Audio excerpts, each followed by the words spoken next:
सुधा खूबसूरत थी ना बच्चों, बस मामूली सी लड़की थी। सांवली रंगत, साफ सुथरे हाथ पांव, मिजाज की ठंडी मगर घरेलू खाने पकाने में होशियार, सीने पे रोने में ताक, पढ़ने लिखने की शौकीन, मगर ना खूबसूरत थी ना अमीर, ना चंचल दिल को लुभाने वाली कोई बात इसमें न थी। बस वो तो एक बेहद शर्मीली सी और खामोश तबीयत वाली लड़की थी। बचपन ही से अकेली खेला करती, मिट्टी की गुड़िया बनाती और उनसे बातें करती। उन्हें तिनकों की रसोई में बिठा देती और खुद अपने हाथ से खेला करती।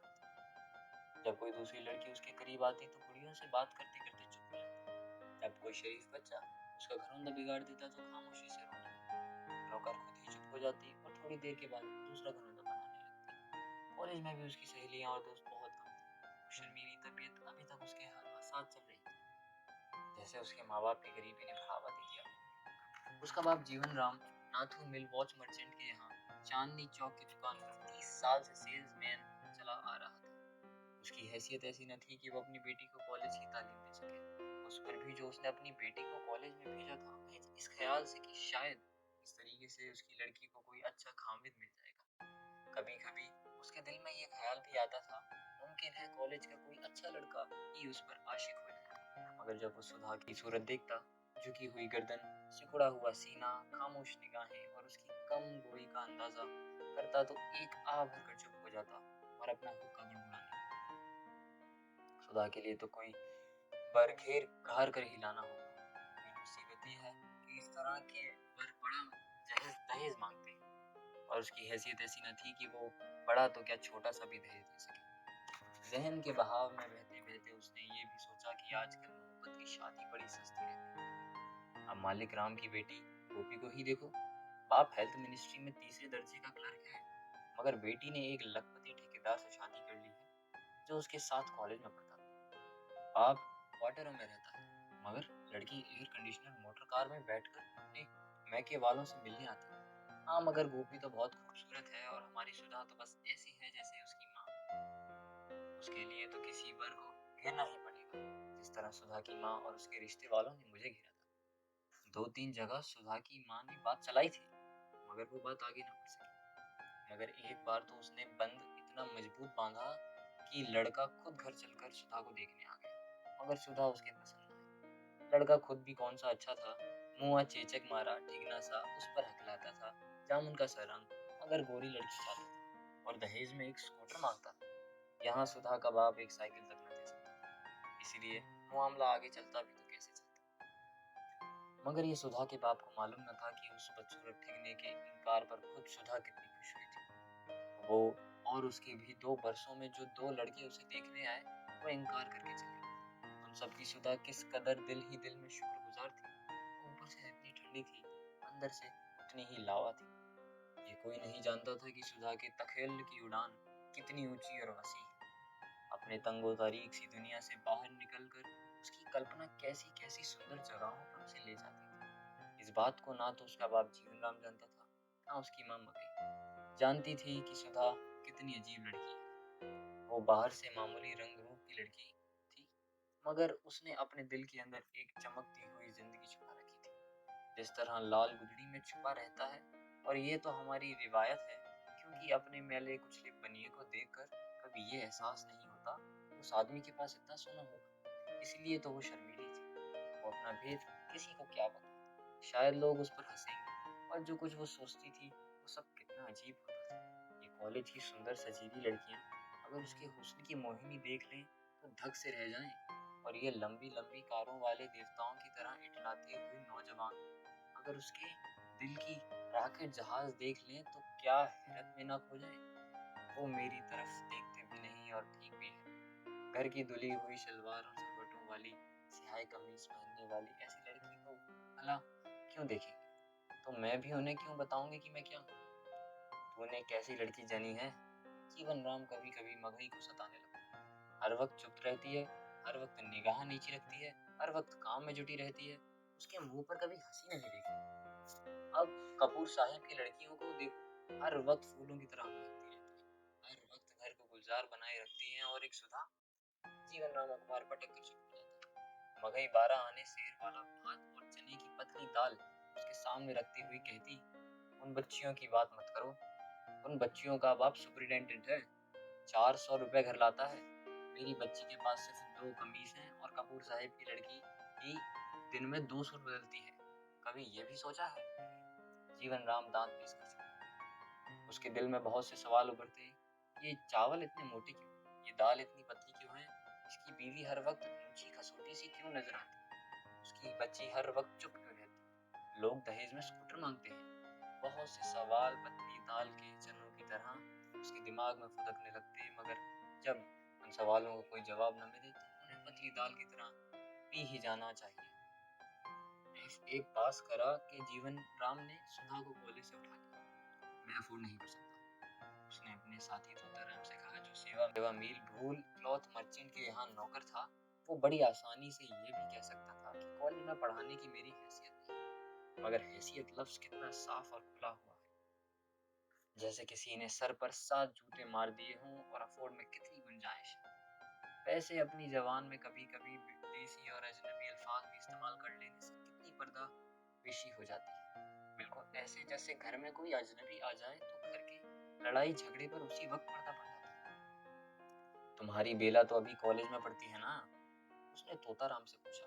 हाँ, तोताराम मन की खुशी से चहकते हुए बोला। अगली सर्दियों में उसकी शादी होने वाली है। लड़का ढूंढ लिया? जीवन राम ने मेरी मरी हुई आवाज में पूछा। हाँ, तोताराम कोयल की तरह कूदते हुए बोला। उसने खुद ही अपना वर पसंद किया है। कॉलेज में लड़का बड़ा अमीर है। जब तोताराम चला गया तो जीवन राम ने पूरा समूह बनाया और तोताराम की पतली आवाज की नकल करते हुए बोला, उसने खुद ही अपना घर पसंद कर लिया। फिर वो जोर से फर्श पर थूकते हुए बोला, हरामजादा। 2 साल गुजर गए। सुधा अब आसिफ अली रोड की एक फर्म में टाइपिस्ट थी। वो पहले से ज्यादा खामोश, बावकर और मेहनती हो गई थी। घर की हालत भी अच्छी हो गई, क्योंकि सुधा घर में 100 रुपए लाती थी। दफ्तर के काम से फारिग होकर वो स्टेनो का काम सीखने जाती थी। बीए करने का इरादा भी रखती थी। घर की हालत जरा बेहतर होने पर जीवन राम और मगही ने सुधा के बर के लिए ज्यादा एतमाद से कोशिश शुरू कर दी थी। वो सुधा की तनख्वाह में बहुत कम खर्च करते और स्कूटर के लिए पैसे जमा कर रहे थे। बहुत दिनों के बाद जीवन राम एक लड़के के वालिदैन को स्कूटर का लालच देकर में कामयाब हुआ। मंगनी की रकम, ब्याह का दहेज, दहेज की नकदी, दहेज का सोना, सारी ही जरूरी बातें तय हो गई तो मोती, जो लड़के का नाम था और वाकई शक्ल और सूरत में मोती ही की तरह उजला और खूबसूरत था, अपनी होने वाली बीवी को देखने आया। मोती ने गहरे ब्राउन रंग का सूट पहना हुआ था। उसकी सुनहरी रंगत पर उसके स्याह घुंघरीले बाल बेहद खूबसूरत मालूम होते थे। उसकी कमीज से कफ के बाहर उसके हाथ बड़े मजबूत और खूबसूरत लगते थे। और जब वो सजी सजाई सुधा की तरफ देखकर मुस्कुराया तो अंदर ही अंदर उस मासूम लड़की का दिल पिघल गया और चाय की प्याली उसके हाथों में बजने लगी। पर बड़ी मुश्किल से वो चाय की प्याली मोती को पेश कर सकी। मोती चाय पीकर और शुक्रिया अदा करके बड़ा सवादत मंदी से रुखसत हो गया। अपनी बहनों के साथ दूसरे दिन उसकी बहनों ने कहला भेजा, लड़की पसंद नहीं। इस रात सुधा न सो सकी। रात भर उसकी आंखों में मोती का खूबसूरत चेहरा और उसका बावकर जिस्म डोलता रहा था, और रात भर मोती के हाथों का खफीफ की लम्स उसकी रूह को गुदगुदा रही थी। लड़की पसंद नहीं? मगही गुस्से से साग को कढ़ाई में भूनते हुए बोली, और खुद तो बड़ा यूसुफ है, अपनी रंगत पर बड़ा इतराता है, मगर अपना पकौड़ी जैसी नाक नहीं देखता और अपने हबशियों ऐसे घुंघराले बाल नहीं देखता। अपनी बहनों को नहीं देखता। एक तो भेंगी थी, सफा भेंगी, दूसरी पाउडर सुर्खी की मारी सूरत की चुहिया लगती थी, तीसरी के बाल देखे तुमने, जैसे बनिए की बोई के फोसड़े। कहूं लड़की पसंद नहीं? ये कहकर उसने इतने जोर से कढ़ाई में करछी चलाई जैसे वो साग के बजाय उस लड़के को भून रही। सुधा ने महसूस किया कि उसके घर वाले, बल्कि घर के बाहर मोहल्ले वालों और शायद दफ्तर वालों का भी ख्याल था कि सुधा कुछ महसूस ही नहीं करती, बल्कि दफ्तर के काम के लिए नहायत मुनासिब लड़की। न किसी से इश्क करे, न किसी को इश्क की तरगीब दे। दिन ब दिन उसकी आंखें मैली, होठ सिकुड़े हुए और चेहरा धुआं धुआं होता जा रहा था। उसकी सूरत ऐसी ठंडी और ठस निकल आई थी कि उसे देखकर किसी बर्फ खाने का इम्कान होने लगा था। क्लर्क आपस में चेमिगोइयां करते हुए कहते, जो आदमी सुधा से शादी करेगा उसे पहाड़ पर जाने की जरूरत ना, इसलिए कि मोती के इनकार करने पर सुधा के दिल पर क्या बीती ये तो किसी को मालूम ना हो सका। पहली बार उसने जिंदगी में किसी को दिल दिया था और यह किसी को मालूम न था। होता भी कैसे? और कहती भी क्या किसी से कि जिसे मैंने चाहा वो मुझे देखने आया था और नापसंद करके चला गया। लोग तो इश्क में रोते हैं, वो बेचारी कुछ कह भी ना सकती। उस दिन उसने दफ्तर में ओवर टाइम किया और जब अंधेरा खासा पड़ गया तो वो दफ्तर से बाहर निकली और भूरे रंग का पर्स झुलाती हुई सामने आसिफ अली पार्क में चली गई और एक बेंच पर तनहा बैठ गई। ये पार्क दिल्ली गेट के सामने एक छोटा सा खामोश गोशा था। चंद पेड़ थे, चंद बेंचें थी, चंद कते थे घास के, उनके चारों तरफ ट्रैफिक का शोर था। मगर आज यहाँ निस्बतन खामोशी थी। सुधा हर रोज यहाँ आती थी और आज पौन घंटा अकेले बैठकर ताजा दम होती थी। थोड़े अरसे के लिए अपने ख्यालों की लहरों पर दूर तक तैरती हुई निकल जाती। उसे तन्हाई से डर न लगता। तन्हाई उसका वाहिद सहारा था। अंधेरे से उसे डर न लगता था, बल्कि अंधेरा उसका दोस्त था। गुंडों से उसे डर न लगता था। जाने उसकी शख्सियत में कौन सी ऐसी बात थी कि गुंडे भी उससे दूर ही से सूंघ कर चल देते थे, कतरा कर निकल जाते थे। आज अंधेरा सा और पेड़ के नीचे गहरी खामोशी, पत्थर का बेंच भी खूब ठंडा था। चंद मिनट तक सुधा खामोशी से उस बेंच पर बैठी रही, मगर जब उसकी थकान न गई तो वो उठकर पेड़ के नीचे चली गई और तने से टेक लगाकर बैठ गई, आंखें बंद कर। यकायक किसी ने उसके कहा, तुम यहाँ क्यों बैठी हो अकेली? सुधा ने आंखें खोली। सामने मोती मुस्कुरा है, वही खूबसूरत ब्राउन सूट पहने, वही सफेद दांतों वाली झगमगाती हुई मुस्कुराहट। उसके हाथ इतने ही खूबसूरत थे। सुधा के हलक में कोई चीज आके रुक गई। वो बोल न सकी। मोती उसके करीब आके बैठ गया, इतना करीब कि उसकी पत्तों उसकी सारी से मस हो गई। उसने आहिस्ते से पूछा, तुम्हें मेरे इंकार पर गुस्सा आ रहा है ना? सुधा ने आहिस्ते से सर हिलाया। उसकी आंखों में आंसू आ गए। बहुत बुरा लग रहा है ना? सुधा ने फिर हाँ के अंदाज में आहिस्ते से सर हिला दिया और आंसू छलक कर उसके गालों पर आ गए और वो रोने लगी। मोती ने अपने कोट की जेब से रुमाल निकाला और उसके आंसू पोंछते हुए बोला, मगर इसमें रोने की क्या बात है? हर इंसान को अपनी पसंद या नापसंद का हक है। बताओ, हक है कि नहीं? मगर तुमने क्या देखा था मेरा जो तुमने मुझे नापसंद कर दिया? क्या तुमने मेरे हाथ का फुल्का खाया था? मेरे मटर पुलाव चखा था? क्या तुमने मेरा दिल का दर्द देखा था? और वो बच्चा जो तुम्हें देखते ही मेरी कोख में उमड़ कर आ गया था, तुमने मेरे चेहरे का सिर्फ सपाटपन देखा, मेरे बच्चों का हुस्न क्यों नहीं देखा? तुमने वो बात क्यों नहीं देखी जो जिंदगी भर तुम्हारे पाँव धोते, और वो बटन जो मैं तुम्हारी कमीज पर काटने वाली थी? तुम मेरे जिस्म की रंगत से डर गए। तुमने उस स्वेटर का उजला रंग न देखा जो मैं तुम्हारे लिए बुनना चाहती थी।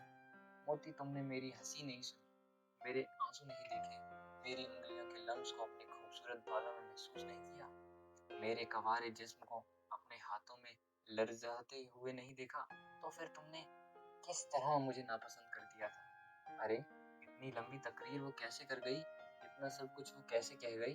बस उसे इतना मालूम था कि वो रो रही थी और कहती जा रही थी और उसका सर मोती के कंधे पर था और मोती अपनी गलती पर नादीम उसके शानों को हौले हौले थपका रहा था। उस दिन वो बहुत देर से घर पहुंची और जब उसकी माँ मगई ने उससे पूछा तो उसने कमाल एला परवाही से कह दिया, दफ्तर में देर हो गई। फिर पर्स को जोर से झलकाकर पलंग पर फेंक दिया और इस एतमाद से खाना मांगने लगी कि उसकी माँ चौंक गई, उसका बाप चौंक गया। आज सुधा की रोई हुई आंखों की तह में खुशी की एक हल्की सी लकीर थी, जैसे गहरे बादलों में कभी कभी बिजली कौंध जाती है। मगही ने अपने होठ चबाकर चालाक निगाहों से अपने हामिद की तरफ इस तरह देखा जैसे उसने बेटी का राज भांप लिया। जीवन राम ने भी एक पल के लिए मसरूर निगाहों से अपनी बेटी की तरफ देखा, फिर अपनी थाली की तरफ मुतवज्जा हो गया। जरूर कोई बात है, और सुधा चूंकि औरत है इसलिए इस बात की तह में जरूर कोई मर्द है। ऐसा दोनों मियाँ बीवी ने उसी लम्हा सोच लिया। 8-10 रोज के बाद सुबह को और तकरीर पहुंची जब एक लड़का अपनी माँ के साथ सुधा को देखने के लिए आया। उस लड़के की माँ मगही की बचपन की सहेली थी और कैसे कैसे जतन और किस किस तरह के वास्ते देकर मगही ने उसे शीशे में उतारा था, ये सिर्फ मगही ही जानती थी। इसलिए जब इस मौके पर लड़के की बजाय सुधा ने शादी से इनकार कर दिया तो पहले तो मगही अचंभे में रह गई, फिर उसके दिल में वो शुबह तकवीत पकड़ता चला गया। जरूर कोई वो चुपके चुपके अपनी बेटी के लिए दहेज का सामान तैयार करने लगी और जीवन राम का पीते पीते उस दिन का इंतजार करने लगा जब सुधा चुपके से आकर मगही से सब बात कह देगी और बूढ़ा जीवन राम पहले तो लाल पीली आंखें निकालकर सुधा को घूरेगा, तेरी ये हिम्मत कि तूने हमसे बाला बाला ही अपने लिए वर पसंद कर लिया, निकाल दूंगा घर से और चुटिया काट कर फेंक दूंगा, हमारे खानदान की नाक कटाने वाली। फिर वो मगही के समझाने बुझाने पर खुद ही नरम पड़ जाएगा और आखिर में हुक्का गुड़गुड़ाते हुए पूछेगा, मगर कौन है? और वो कोई भी हो, वो सुधा के बताते ही जल्द से जल्द उसके हाथ में दे देते। 25 बरस की जवान लड़की को घर में रखना ठीक नहीं, मगर दिन गुजर गए, महीने गुजर गए, साल गुजर गए, मगर सुधा ने कुछ न बताया। उसकी माँ इंतजार करती रही, मगर वो जनरली कभी कुछ मुंह से न फूटे। थक हार के उसकी माँ ने फिर 2-3 बार ढूंढे, मगर सुधा ने साफ इनकार कर दिया। आखिरी बार जो उसके बाप ने ढूंढा वो एक रंडवे हलवाई का था, जिसकी उम्र 40 से तजावुज कर चुकी थी। इस रोज शफक के ढलते हुए साए में गुलाबी उंगलियों वाली भागती हुई शाम में सुधा ने मोती को बताया, वो लोग आज मेरे लिए एक बुड्ढा हलवाई ढूंढ के लाए थे। फिर मोती ने हंसकर पूछा, मैंने साफ इनकार कर दिया। तूने इनकार क्यों कर दिया पगली? शादी कर लेती तो जिंदगी भर आराम से बैठी मिठाई खाती और तुम्हें छोड़ देती। सुधा ने प्यार भरे गुस्से से मोती की तरफ देखकर कहा, मैंने भी तो तुमसे शादी नहीं की। मोती ने उसकी कमर में हाथ डालते हुए कहा, तो क्या हुआ? सुधा उसके गाल को अपने गाल से सहलाते हुए बोली, तुम मेरे पास तो हो, शादी से भी ज्यादा मेरे पास, हर वक्त मेरी मुट्ठी में। मोती हंसकर बोला, हाँ ये तो सही है, मैं बिल्कुल तुम्हारी मुट्ठी में हूँ, जब चाहो बुला लो। शुरू में तो तुम ऐसे न थे। सुधा मोती की तरफ चंचल निगाहों से देखकर बोली, शुरू में तो तुम बड़ी मुश्किल से मेरे पास आया करते थे। शुरू में ऐसा प्यार भी तो न था, और किसी के दिल को समझते हुए देर भी तो लगती है। मोती ने सुधा के कानों में सरगोशी की और सुधा की आंखें शिद्दत एहसास से बंद होने लगी और थोड़ी देर के बाद उसने मोती की तेज तेज सांसों की आंच अपने चेहरे पर महसूस की और अपनी गर्दन और रुखसार पर उसके बरसते हुए महसूस किया। कल कहाँ मिले हुए? जहाँ तुम कहो, लवर्स लेन में। कौटिल्य में घोड़े की नुमाइश हो रही है, मैं क्या घोड़े खरीद कर पालूंगी? सुधा हंसी। ओल्ड हॉल में अदीबों की नुमाइश है ना बाबा। सुधा ने कानों पर हाथ रखा। मोती खामोश हो गए। फिर सुधा खुद ही बोली, कल पिक्चर देखी, बसंत सिनेमा में बहुत अच्छी पिक्चर लगी, मैं 2 टिकट खरीद लूंगी, तुम ठीक 5:45 वहां पहुंचो। टिकट मैं खरीद लूंगा। नहीं, ये पिक्चर तो मैं दिखाऊं, तुम कोई दूसरी दिखा देना। मैं कब मना करती हूँ, मगर भूलना नहीं, कल शाम 5:45 बसंत सिनेमा के बाहर। बसंत सिनेमा के बाहर बहुत भीड़ थी। सुधा ने 2 टिकट खरीद लिए और अब वो मोती का इंतजार कर रही थी। उसने एहतियातन आधा पाव चिलगोजे और एक छटांग किशमिश भी ले ली। सिनेमा देखते देखते खाने का उसे मौका सा था। 5:45 हो गए, 6 हो गए। पिछले शो के छूटने के बाद लोग चले गए, नए लोग शो देखने के लिए आने लगे। मोती नहीं आया। चारों तरफ रोशनियां थी, लोगों की भीड़ थी, ख्वाचे में बालों की बुलंद आवाजें थी, तांगे, मोटरों और रिक्शाओं का हुजूम था और मोती हुजूम को पसंद नहीं करता था। अब वो उसकी तबीयत समझ गई थी। उसे खामोशी पसंद थी, अंधेरा पसंद था, तन्हाई पसंद थी। मोती बेहद हसास और नफासत पसंद थी। सफ़ा 6:15 के करीब वो सिनेमा हॉल में जा बैठी। उसने अपने साथ वाली सीट पर अपना रुमाल रख दिया, चिलगोजों और किशमिश को लिफाफे भी। हौले हौले हॉल भर गया, मगर मोती नहीं आया। जब हॉल की रोशनियां गुल हो गई और पिक्चर शुरू हो गई, तो सुधा ने मोती का हाथ अपने हाथ पर महसूस किया। वो अंधेरे में चुपके से आकर साथ वाली सीट पर बैठ गया था। सुधा ने उसका हाथ को दबाते हुए कहा, बड़ी राह दिखाते हो। सॉरी। मोती के लहजे में बेहद मलामत थी। मैं तुम्हारे लिए चिलगोज़ और किशमिश लाई हूँ, आओ। मोती ने किशमिश के चंद दाने उठाकर अपने मुंह में डाल लिए। सुधा मसरहत का गहरा सांस लेकर तस्वीर देखने में मसरूफ हो गई। अब बातें करने का लम्हा न था। वो महसूस कर सकती थी कि मोती का हाथ उसके हाथ में है। वो उसके साथ कुर्सी पर बैठा। थोड़ी थोड़ी देर के बाद वो अपना सर उसके शाने पर रख देती थी। मोती सरगोशी में कहता, मेरे कंधे पर सर रखकर देखने से तुम्हें क्या नजर आता है? तस्वीर तो नजर आती ना होगी। वो तस्वीर नजर आती है जो इस हाल में बैठा हुआ कोई आदमी नहीं देख सकता। सुधा ने बड़ी गहरी मसरत से कहा। आहिस्ता आहिस्ता और शख्स ने तब्दीली महसूस की। सुधा की मैली मैली आंखें उजली होती गई, सीने का भार वाजे होने लगा, कमर लचकने लगी और चाल में फूलों का मुदव्वर बहाव शामिल होता गया। वो दिन ब दिन हसीन व दिलकश होती गई। अब उसके कपड़े इंतहाई साफ सुथरे होते थे कम कीमत के मगर बेहद उम्दा सिले हुए होते थे। सुधा को ये तौफीक न थी कि वो किसी अच्छे दर्जी के पास जा सके, मगर खुद ही उसने दर्जी का काम सीख लिया था और बहुत कम लड़कियां कटाई और नए लिबास की तलाश और डिजाइन में उसका मुकाबला कर सकती थी। मगर उसने कभी किसी को नहीं बताया कि वो ये कपड़े खुद अपने हाथ से काट कर तैयार करती है। उसके दफ्तर की जब कोई दूसरी लड़की उसके लिबास की तारीफ करती तो सुधा झट किसी महंगे दर्जी का नाम बता देती, जहाँ सिर्फ अमीर तरीन फैशनेबल औरतों के कपड़े तैयार होते थे। और उसके दफ्तर की लड़कियां जलकर खाक हो जाती और सुधा से रशक और हसद के मिले जुले अंदाज में पूछती, कैसा है वो तेरा? गोरा रंग है, बाल घुंघरालिए हैं, हंसता है तो मोती झड़ते हैं। सुधा जवाब देती, क्या तनख्वाह लेता है? 1200। 1200? लड़कियां चीख कर पूछती, 1200 तो हमारी फर्म के मैनेजर की तनख्वाह है। वो भी एक फर्म में मैनेजर है। सुधा जवाब देती, अरे हमें दिखाएगी नहीं, बस एक बार दिखा दे, हम देख तो लें कैसा है तेरा। दिखा भी दूंगी, कहो तो दफ्तर में बुला के दिखा दूं। ये तो उसने यूं ही कह दिया था, वरना सुधा कहाँ मोती को दिखाने वाली थी। वो मर जाती मगर अपने मोती को न दिखाती। इन लेडीजों का क्या भरोसा।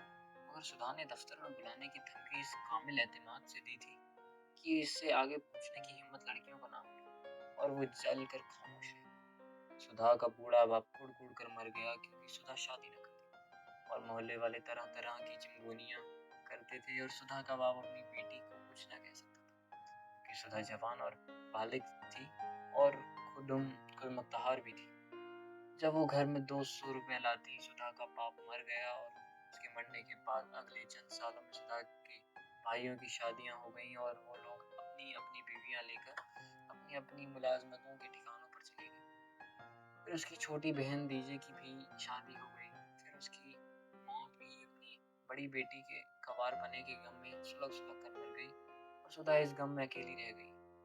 चंद माह के बाद उसने वो घर भी छोड़ दिया और सिविल लाइन में एक उम्दा मकान की दूसरी मंजिल में 2 कमरे लेकर पेइंग गेस्ट के तौर पर रहने लगी। उसके रहने के हिस्से का दरवाजा अलग से बाहर निकलता था और अब वो अपनी नकल व हरकत से मुकम्मल खुद मुख्तार भी थी।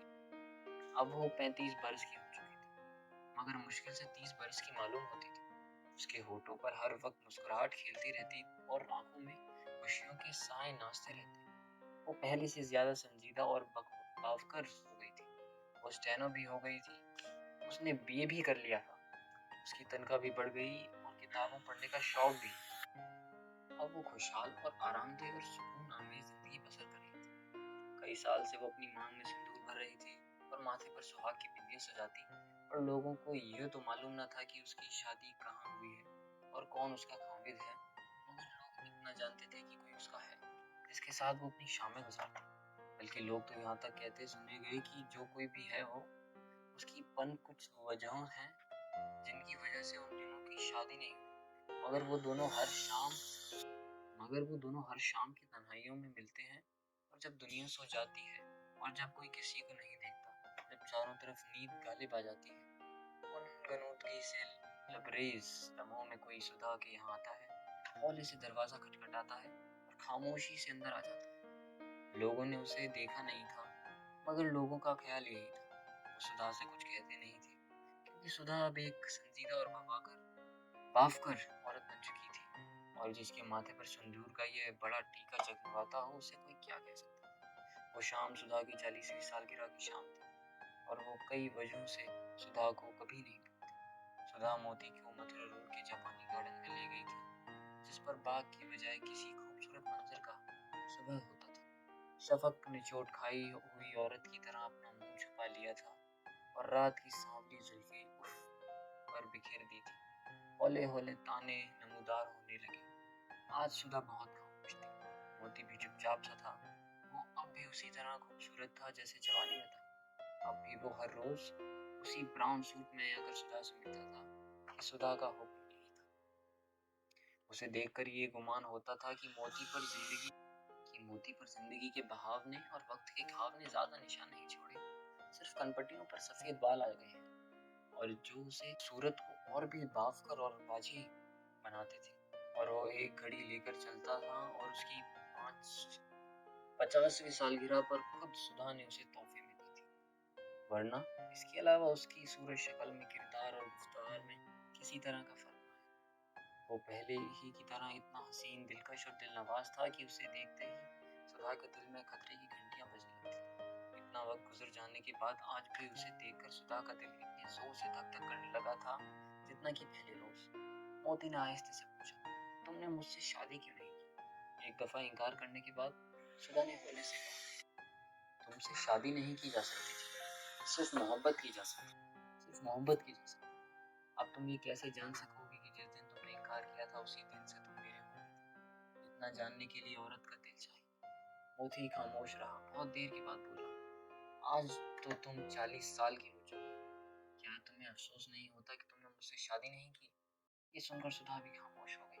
इतनी देर खामोशी रही कि मोती को गुमान गुजरा कि कहीं सुधा अंदर ही अंदर रो रही है। सुधा, उसने आहिस्ते से उसका शाना हिलाया। मैं सोच रही थी, सुधा हौले से बोली, तुमसे शादी ना करके मैंने क्या खोया?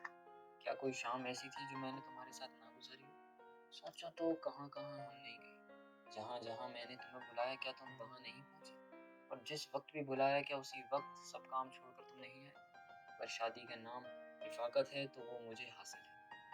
फिर ये भी सोचो कि इस तबील रिफा हमारा एक बार भी झगड़ा नहीं।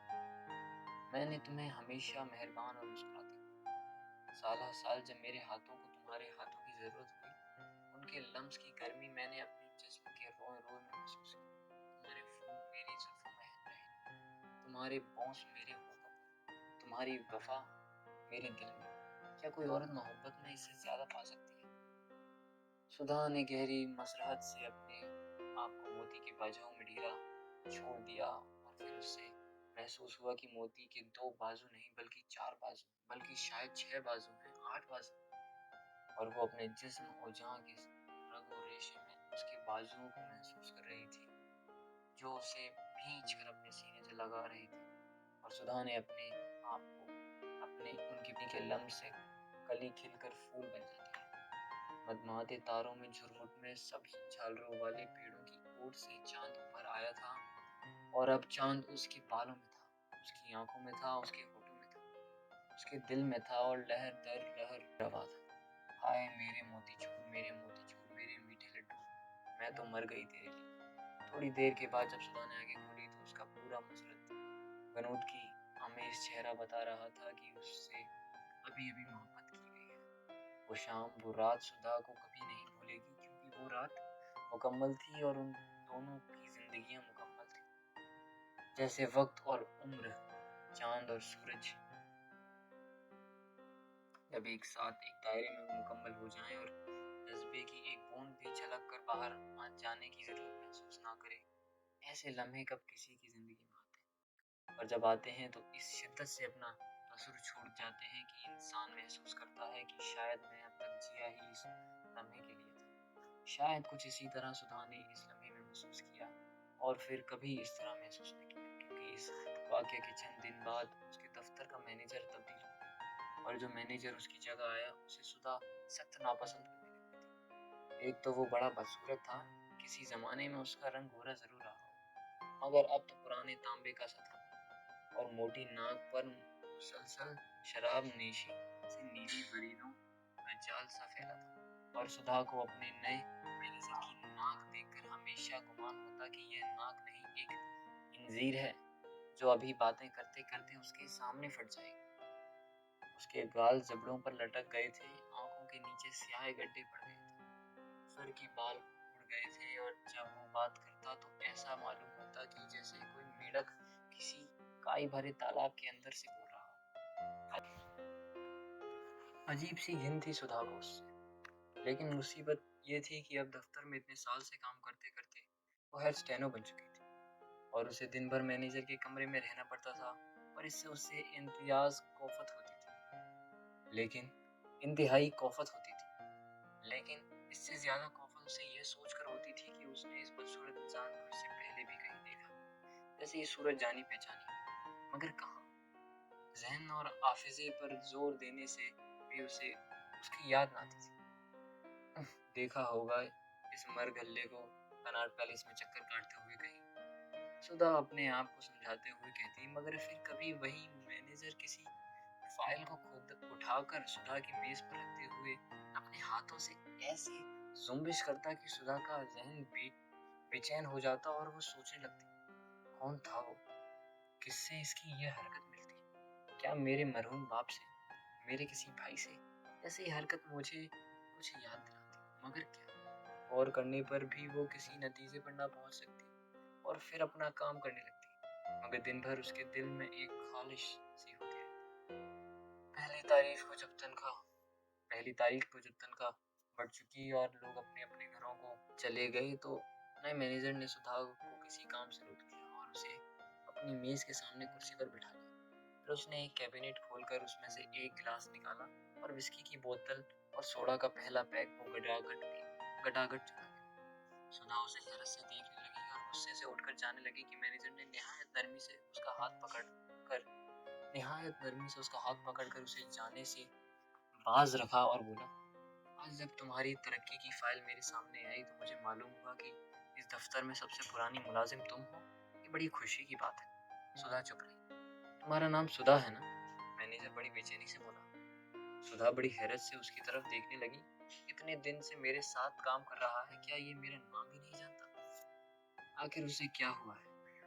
मेरा मतलब है मेरा मतलब है मैनेजर दूसरे पैक का एक बड़ा घूंट पीकर बोला, तुम वही सुधा हो ना, इसके बाप का नाम जीवन राम है?